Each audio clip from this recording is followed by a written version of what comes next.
निर्जला एकादशी। इस निर्जला एकादशी को भीमसेनी एकादशी भी कहते। क्या कहते? भगवान श्री कृष्ण ने युधिष्ठिर को एकादशियों का महात्म्य सुनाया। वर्ष भर की जितनी एकादशी हैं 24, और अधिक मास होने से 2 और बढ़ जाती, तो 24 और 2 26 एकादशियों का महात्म्य भगवान श्री कृष्ण ने अर्जुन को सुनाया, युधिष्ठिर को सुनाया। तो युधिष्ठिर भी सुन रहे हैं, भीमसेन भी, अर्जुन भी, नकुल, सहदेव भी, द्रौपदी भी, सब लोग बैठ के श्रवण करते। भगवान वक्ता हैं, सब श्रोता है। एकादशी नहीं करता उसको नरक जाना पड़ता है। एकादशी को अन्न में पाप का निवास होता है। अन्न ने एक बार भगवान से जाकर कहा कि प्रभु, हमको सब दुनिया खाए चली जा रही है, सबको छुट्टी मिलती, हमको एक दिन की छुट्टी हमको भी मिलनी चाहिए, अवकाश हमको मिलना चाहिए। तो भगवान ने कहा ठीक है, हरिवासर को आपका अवकाश। हरिवासर माने एकादशी।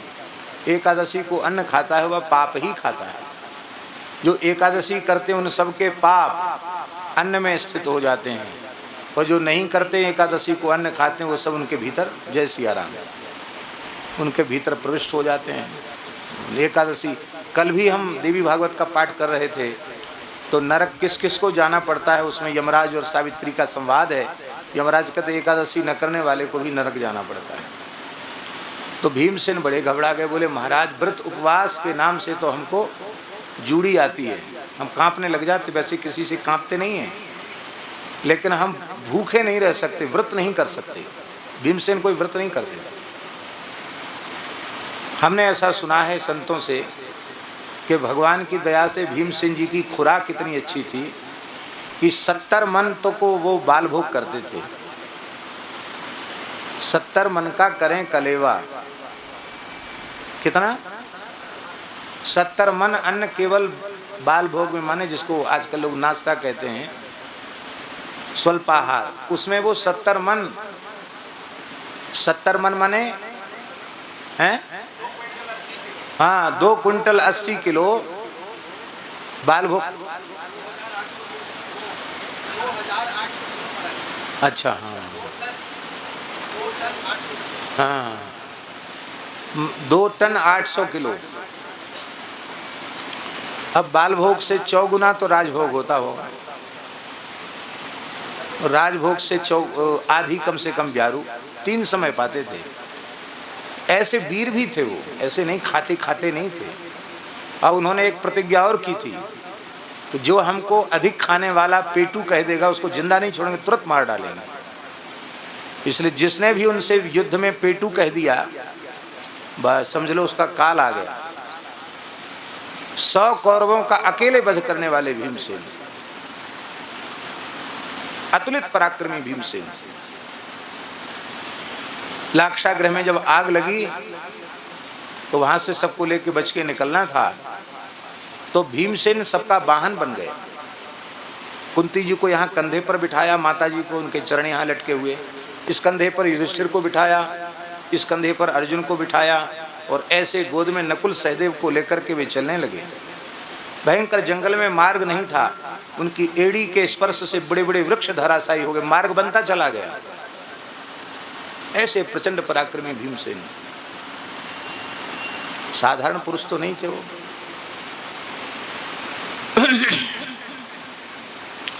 तो भीमसेन का एक नाम है ब्रकोदर। क्या नाम है? ब्रकोदर। ब्रक नाम की विशिष्ट अग्नि उनके पेट में निवास करती थी। जठराग्नि तो सबके भीतर होती है, पर उनके भीतर ब्रक नाम की अग्नि थी, जिससे जो कुछ भी वो खाएं तत्काल भस्म हो जाता। जब लाक्षागृह से चले हैं पांडव, तो ब्राह्मण बनकर अपना समय व्यतीत किया उन्होंने। तो भिक्षा मांग लेते, तो भिक्षा मांग करके जब माँ के पास लाते, तो कुंती माता कहती, इस भिक्षा का आधा भीमसेन को दे दो, इसका आधा भीमसेन को दे दो, और बचा आधा, तो आधे में हम 6 मूर्ति पाएंगे। 6 मूर्ति माने युधिष्ठिर, अर्जुन, नकुल, सहदेव और कुंती माता, 5 लोग इसमें पाएंगे। वो आधे में भीमसेन। पर भीमसेन का विचारों का पेट नहीं भरता था। कहाँ भरेगा पेट, कौन इतनी भिक्षा देगा। तो जल पी करके अपनी अग्नि को वो शांत करते थे। नदी में जाकर के, सरोवर में जाकर के 25-50 क्विंटल पानी पी जाते ये भीमसेन। उसी समय जब एक चक्रा नगरी में निवास कर रहे थे, वहाँ एक बक नाम का दैत्य निवास करता था, जो बड़ा भयंकर था। एक बैलगाड़ी छकड़ा, बड़ी बैलगाड़ी को छकड़ा कहते, उस भर अन्न बना हुआ, दाल भात फुल्का साग कुछ मिठाई, और एक व्यक्ति, जिस व्यक्ति की बारी है वो व्यक्ति हर घर से एक व्यक्ति का नंबर आता था। वो आता जीवन में एक ही बार था, लेकिन कब किसका नंबर सब राजा के यहाँ लिखा रहता था, इसी शर्त पर, नहीं तो वो कहता था मैं पूरी प्रजा को खा जाऊंगा। इतना भयंकर राक्षस था। जिस ब्राह्मण के यहाँ पांडवों को आश्रय मिला था, वो ब्राह्मण अभी नई अवस्था का था। उसका बालक केवल 4 साल का था और उसकी पुत्री मात्र 6 वर्ष की थी।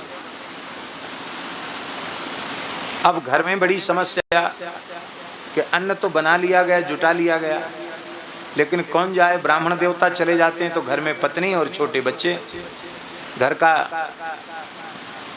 निर्वाह कैसे होगा। पत्नी ने कहा कि आप तो बच्चों को पाल लोगे, अग्निहोत्र की रक्षा के लिए दूसरा विवाह भी कर सकते हो, हमको भेज दो। तो ब्राह्मण रोने लग गया, बोला महाराज रक्षा करने वाले को पति कहते हैं। देवी से कहा पाती थी पति रक्षा करे वो पति, और हम उस असुर के मुंह में तुमको भेज दें तो हम तो अपनी पति शब्द को कलंकित करेंगे, हम तुमको नहीं भेज सकते। तो कन्या बोली कि देखो हमारे लिए तो आप लोगों को चिंता करनी पड़ेगी, मैं सयानी हो जाऊंगी तो आप चिंता करेंगे, तो किसी ने किसी को देना तो है ही है, राक्षस को दे दो। मेरा शरीर मेरे माँ बाप के और मेरे भाई के बचाने के काम में आ जाएगा तो मेरा जीवन सफल हो जाएगा। पुत्री की बात सुनकर सब रोने लगे। बेटी को हृदय से लगाया, कहा बेटी पुत्र से 10 गुना अधिक पुत्री का स्थान है। 10 पुत्र समा कन्या, क्या लिखा है? 10 बेटों के समान एक बेटी होती है। ये स्कंद पुराण में भगवान व्यास लिख रहे हैं। 10 पुत्र समा कन्या और 10 कन्या समो तरु, 10 कन्या के समान एक वृक्ष होता है। इसलिए वृक्ष को काटना अपराध है, वृक्ष लगाना पुण्य का काम है। तब सब लोगों ने निश्चय किया कि भाई जब कोई छोटा बच्चा बोला जो 4 साल का था, एक छोटा सा उसने एक छोटी सी पेड़ की डाली इतनी सी हाथ में कहीं पड़ी होगी, उठाई उसने कहा मुझे भेज दो, मैं इसी से उस राक्षस को मार दूंगा। तो रोते रोते भी लोग हंसने लगे कि इतना छोटा बच्चा, इसको पता ही नहीं कि राक्षस होता क्या है। कुंती जी आई, सुन तो रही थी दूर से, सब आकर के उन्होंने ब्राह्मण को प्रणाम किया। और माता जी आप तो परम तपस्विनी हैं, आप क्या? तो उन्होंने कहा देखो पंडित जी, आश्रयदाता पिता होता है। आप हम सबके धर्म पिता हैं, क्योंकि आपने अपने घर में हम लोगों को आश्रय दिया है। आप पर संकट आया तो हमारे ऊपर संकट आया। तो आपके यहाँ तो समस्या है कि कोई भी एक चला जाएगा तो सब काम बिगड़ जाएगा गृहस्थी का। और मेरे 5 पुत्र हैं, जवान हैं, बलिष्ठ हैं, मैं उनमें से एक को भेज देती हूँ। इतना सुनकर ब्राह्मण हाहाकार करने लग गया कि आप कैसी माता हैं, अपने पुत्र को भेजना चाहती हैं दानव के मुख में। तो कुंती जी ने कहा कि हमें परिहास स्वप्न में भी नहीं करती और न कभी झूठ बोलती हूँ, मैं मनवाणी क्रिया से सत्य का भाषण करती हूँ। सत्य का मैंने प्रमाद में या हंसी में नहीं कहा, मैं सत्य कह रही हूँ। अब वो ये बता देती कि मेरे पुत्र का नाम भीमसेन है और वो असुर को ही समाप्त कर देगा तो ठीक नहीं था। इसलिए उन्होंने कहा मेरे पुत्र के ऊपर ऋषियों की बड़ी कृपा है, वो बड़ी से बड़ी विपत्ति से बच के चला आता, उसमें एक चमत्कार है। पर इस चमत्कार को किसी से कहना नहीं। बहुत हट करके भीमसेन को भेज दिया। भीमसेन छकड़ा में दाल भात कढ़ी फुल्का साग सब भर के बड़े बैलगाड़ी में क्विंटलों अन्न पका हुआ अन्न भर करके लेके गए। एक चबूतरा था एक चक्रा नगरी के पास, उस चबूतरे को धो दिया जाता था और उसी पर सारा अन्न रखा जाता था उस असुर को खाने के लिए। भीमसेन ने, और वो लाने वाला है वही रखता था, वही चबूतरा भी धोता था। भीमसेन ने धोया, धो करके सब चीज़ रखी और रखकर स्वयं बढ़िया प्रेम से आसन डाल के बैठ गए और बोले वाह, आज भगवान की बड़ी दया हुई है जो हमको कुछ तो कम से कम बाल भोग मिल जाएगा, खाने को मिल जाएगा। अब वो सब खाने लगे, दाल भात कढ़ी फुल्का साग सब खाने लगे। असुर उसने देखा, अरे ये कौन मनुष्य है जो लेके आया हमारे खाने के लिए, खुद ही खाए चले जा रहे हैं, बड़ा विशालकाय व्यक्ति है। बहुत क्रोधपूर्वक उसने कहा कि तू भी मेरे मुंह में तू खा ले, आखिर मैं भी तो तुझे खाऊंगा। कुछ बोले नहीं भीमसेन। तब क्रोध में आकर वह उनकी पीठ पर घूसे जमाने लग गया। तो भीमसेन भोजन करते समय बोलते नहीं थे, नहीं बोलना चाहिए, शास्त्र का नियम है, वो बोलते नहीं थे। तो वो पीटता रहा क्रोध में भर भर के, खूब जोर जोर से नोचे पीटे घूसा जमाए। भीमसेन आनंद से हंसते हुए प्रेम से प्रसाद पाने लगे। जब पूरा पा लिया उन्होंने, साफ कर दिया बिल्कुल, तब हाथ पैर धो के वो आचमन करके फिर बोले हाँ अब तू आ जा, और उस असुर को उन्होंने मार डाला और उसके शरीर को उठाकर नगर के द्वार पर रख दिया। और रात्रि के समय भीमसेन तो नदी में स्नान करके और अपनी माँ के निकट आ गए। सवेरे लोगों ने देखा कि भाई नगर के द्वार पर ये कैसे आएगा, राक्षस मरा कैसे पड़ा है, इसका तो शरीर एकदम क्षत विक्षत हो रहा है, पहाड़ के जैसा असुर कैसे मरा पड़ा है। बोले इस बार बारी किसकी थी? बोले उस ब्राह्मण की बारी थी। ये कैसे हो गया? ब्राह्मण बोला भाई भगवान की लीला भगवान जाने, हमारे यहाँ एक तपस्विनी माता रहती हैं, तो आग्रह पूर्वक उन्होंने अपने तपस्वी वैदिक पुत्र को भेज दिया था, उसने कोई मंत्र का प्रयोग किया होगा जिससे ये मर गया, हमें तो पता नहीं है। अब उस पर कोई केस दर्ज होने वाला तो था नहीं कि क्यों मर गए, ऐसे आदमी को तो सब चाहते जल्दी मर जाए। तो राजा बोला भाई ये तो बहुत बड़ा काम हो गया, हम भी कलंकित थे इसके कारण कि कैसा राजा है जो अपनी प्रजा की रक्षा नहीं कर सकता। हमारे कहने का आशय है कि भीमसेन ऐसे थे, बड़े पराक्रमी भीमसेन, भूखे नहीं रह सकते। महाभारत के अश्वमेध पर्व में, जैमिनी अश्वमेध में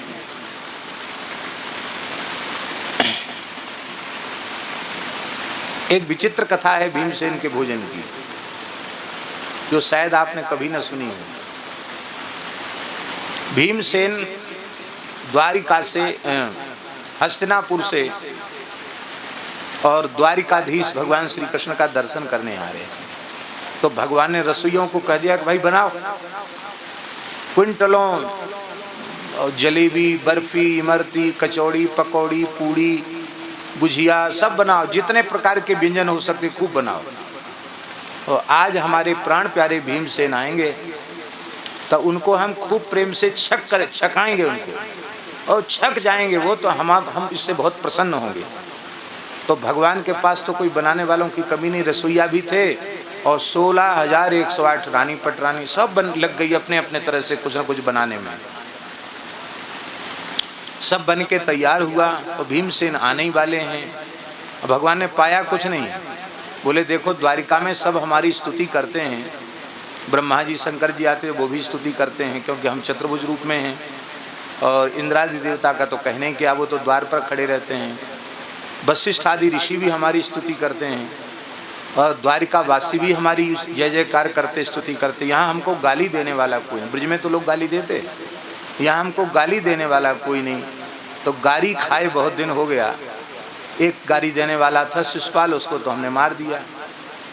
तो वो तो दुष्ट था, दुष्ट की गाली खराब लगती है, और जो प्रेमी होता है वो प्रेमी कभी गाली भी दे तो भी अच्छे लगते, प्रेमी की गाली भी अच्छी लगती है।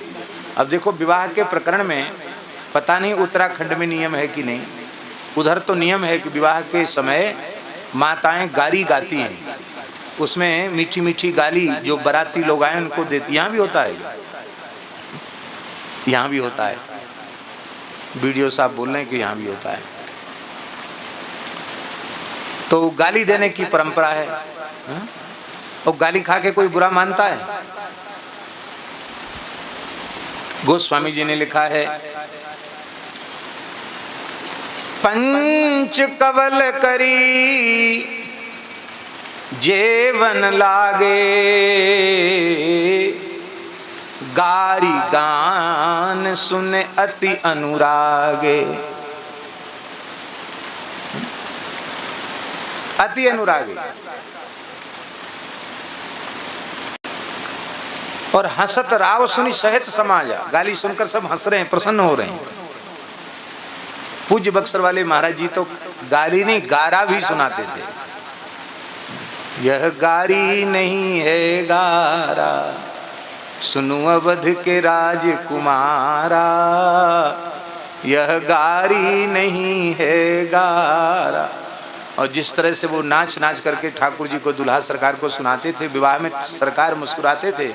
कहते सरकार ये गारी इसलिए दी जा रही है कि आप अपने अधर पर रूमाल रखकर थोड़ा मुस्कुरा कर हमारी ओर देख लेंगे, हम निहाल हो जाएं। ऐसी झांकी प्रस्तुत होती थी। तो ठाकुर जी बोले भीमसेन से गाली सुनना है। कैसे गाली दें भीमसेन? भीमसेन को भी ज्ञान है कि श्री कृष्ण परमात्मा है। तो भीमसेन आए तो उनको कहा कि उनको आराम से बिठाना तो सही, पर हमसे मिलने मत देना। क्या महाराज बहुत आवश्यक कार्य में भगवान हैं, थोड़ा आप प्रतीक्षा कीजिए, मिलेंगे। तो भीमसेन बार बार पूछे, अरे आज तक तो कभी ऐसा हुआ नहीं कि हमको बैठना पड़ा हो। अरे देखो वो होगा भगवान अपने लिए। तो हमारा तो छोटा भाई है, उम्र में हमसे छोटा है, कम है, अर्जुन की उम्र का है, हमारा भाई है, हम उसको डांट डपट सकते हैं, भले ही भगवान हो तो क्या है। बोले महाराज वो तो बहुत गर्म हो रहे हैं। बोले थोड़ी देर और बिठा। थोड़ी देर और बिठाया। बोले वो तो बहुत गर्म हो रहे हैं, और ज़्यादा गर्म होने लग गए। अब उनके सामने कोई सेवक भी जल्दी जा नहीं पा रहे, इतना क्रोध में है वो। तो भगवान बोले अभी क्या करें? बोले ये तो कह रहे हैं कि भगवान होगा तो अपने घर के लिए होगा, हमारा तो भाई है, ये कह रहे हैं। बोले अभी गाली नहीं दिया, मन में सोचे भगवान। बोले अब जाकर उनसे कह दो कि आप थोड़ी देर बैठें, वो इस समय भोजन कर रहे हैं। भूखे भीमसेन सोचे थे कि जब जाते द्वारिका भगवान खुद छक्के जिमाते हैं, और अब वो तो सोचे थे कि हम तो वहीं जाकर पूरी भूख बुझाएंगे। बोले अरे ये बड़ा जो है अशिष्ट है, इसको शिष्टता का बिल्कुल ज्ञान नहीं है।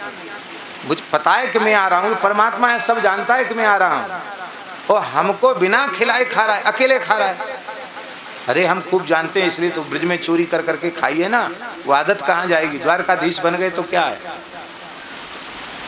तो भगवान हंसने लगे भीतर, और रानियों से बोले कि रसोइयों से बोले कि परोसने के समय वहाँ भोजन वोजन कुछ नहीं हो रहा है, झूठा ही नकली, और लड्डू लाओ, और तस्मई लाओ, और सूत फैनी लाओ, और मालपुआ लाओ।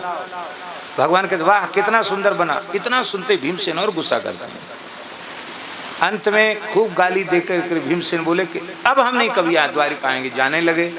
जैसे उठ के जाने के लिए तैयार हुए, सोई ठाकुर जी हंसते हुए आए, भीमसेन के चरण पकड़े, बोले दादा हम तो बाल भोग भी नहीं किया, आप आने वाले, हमने कुछ नहीं खाया। द्वारिका में सब हमारी स्तुति करते, कोई गाली नहीं देता। आप हमारे बड़े भाई हैं, दादा हैं, बड़े भैया हैं, और आपसे कुछ खरी खोटी सुन ली तो हमारी भूख खुल गई। बल्लभ कुल में जो विशेष वात्सल्य वाले हैं, वो ठाकुर जी को भोग धराते समय दो चार गाली भी सुना देते हैं, कहते हैं इनकी भूख खुल जाएगी। ब्रजवासी गाली देते थे उनको। तो कहने का आशय ऐसा भीमसेन का प्रेम। भीमसेन हाथ जोड़ के खड़े हो गए, बोले महाराज आपका जो संविधान है उसके अनुसार हमें तो नरक जाना पड़ेगा। हमारा किया कराया सब चौपट, हम एकादशी करते नहीं, क्योंकि हम भूखे रह नहीं सकते, और सब कुछ कर सकते हैं, हमसे भूखा मत रखवाओ, और सब कुछ करवा लो हमसे। भगवान बोले भाई एकादशी तो करनी पड़े, एक कर लो, पूरे साल की नहीं कर सकते हो, एक कर लो। कौन सी? बोले जेठ शुक्ल एकादशी, इस दिन जल भी मत पियो, दशमी को शयन के पूर्व जल का त्याग कर दो और द्वादशी के प्रातः काल सूर्योदय का दर्शन करके तब जल ग्रहण करो, ये नियम है। एक व्रत कर लो, केवल एक। इस एक व्रत के करने से वर्ष भर कोई व्रत में चूक हो जाए तो उसकी निवृत्ति हो जाती है, और एक एकादशी से वर्ष भर की एकादशियों का पुण्य प्राप्त हो जाता है। और निर्जला एकादशी भी कोई करे साल में एक बार तो भी उसे नरक नहीं जाना पड़ेगा। भीमसेन को उत्साह दिलाया, बोले चलो अब तो हर महीना 2 एकादशी थी इसलिए हम घबरा रहे थे, तो एक दिना की तो कोई बात नहीं, एक दिना तो भूखे प्यासे रह जाएंगे। भीमसेन मौन हो गए, क्योंकि बोलने से थोड़ी भूख ज़्यादा लगती है और पानी की कमी आती है। तो भीमसेन जो है मौन हो गए, खूब भगवान नाम जप करने लगे। अभी भी हिमालय में भीमगोड़ा जगह है, ये हरिद्वार या ऋषिकेश की तरफ ही है। वो भीमसेन ने वहाँ अपने पैर का प्रहार करके और जल की धारा प्रकट की, क्योंकि बहुत जब असह्य हो गया रात्रि को उनको गर्मी के कारण, तो पैर से उन्होंने ठंडी जल की धारा प्रकट की, उसके नीचे बैठ गए। जल तो पी नहीं सकते, एकादशी व्रत किया, उसके लिए उसको भीमसेनी एकादशी कहते हैं।